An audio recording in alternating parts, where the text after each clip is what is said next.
Snow drifted across the bleak frontier town as the wind wailed like a warning, pushing against the cracked boards of the old trading post where a widow named Marin stood trembling, 5 children clinging to her skirts like fragile shadows.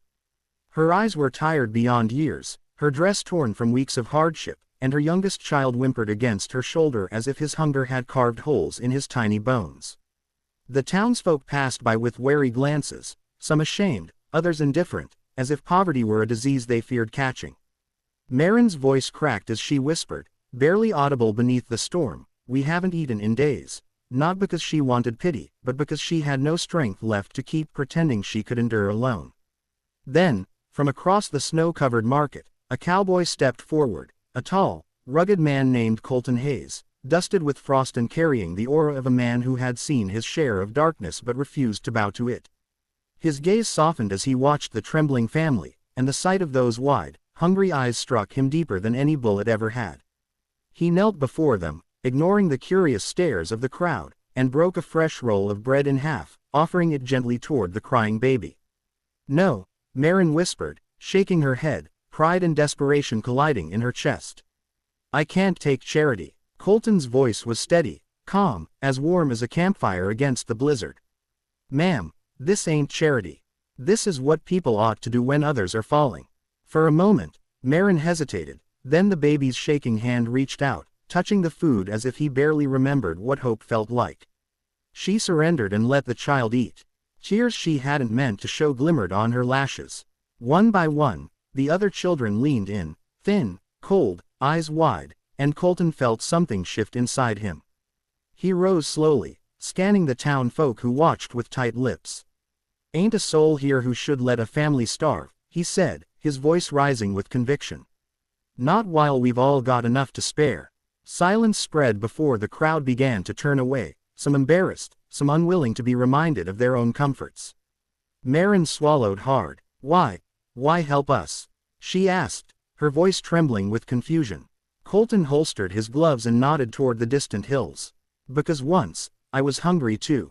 And someone reached out a hand when I thought the world had forgotten me." He extended his hand, not with pity, but with purpose. "You'll come with me. I got a ranch just beyond that ridge. It ain't fancy, but no one who rides with me goes hungry." "Not ever again." Marin stared at him, caught between disbelief and the fear that hope might break her heart even more. "You don't even know us," she whispered.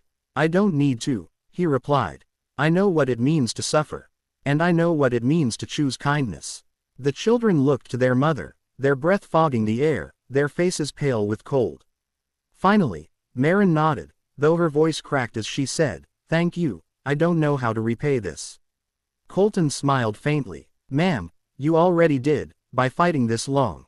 Takes courage to keep standing when life keeps trying to knock you down."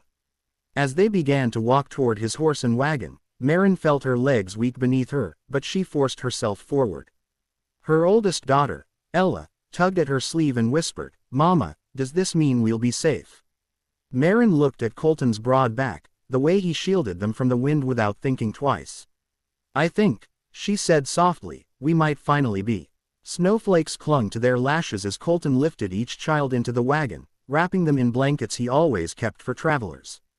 When he helped Marin up, she felt the warmth radiating from the wool and from something else, something she hadn't felt in a long time, dignity. On the ride back to the ranch, Colton told them stories, soft, gentle tales about horses who refused to quit and rivers that carved their way through mountains because they never stopped trying. The children listened with wide eyes, and for the first time in months, they laughed, weakly but honestly. Marin's heart ached at the sound. When they reached the ranch, smoke curled from the chimney, promising warmth. A barn stood proudly beside the house, glowing dimly in the lantern light. Colton helped them inside, where the smell of stew simmering on the stove nearly made the widow collapse with relief. "You'll stay here as long as you need," he said, handing her a bowl. "Until you can stand on your own feet again. And even then, the door's always open." As the children ate with quiet gratitude, Marin watched Colton from across the room. He wasn't trying to impress her or prove anything, he simply moved with the gentle steadiness of a man who believed in doing right because right was the only thing worth doing. When the children finally slept, Curled together under warm quilts, Marin approached Colton. "I didn't think anyone like you still existed," she said. Colton turned toward her, his expression sincere but strong. "Kindness ain't a myth, ma'am. It's just something people forget to practice." She breathed shakily, emotion tightening her throat. "You saved us." Colton shook his head. "No, ma'am, you saved yourself. I just gave you a road to walk on." Outside, the storm slowly calmed, and for the first time in what felt like years, Marin felt the world quiet inside her too. She didn't know what the future held, but she knew one thing with absolute certainty: her children would never face hunger alone again. And neither would she. Colton looked at her with a gentle firmness and said once more, as if sealing a promise into the very walls, "Never hungry again." And under that roof, with warmth blooming through her heart, Marin believed him.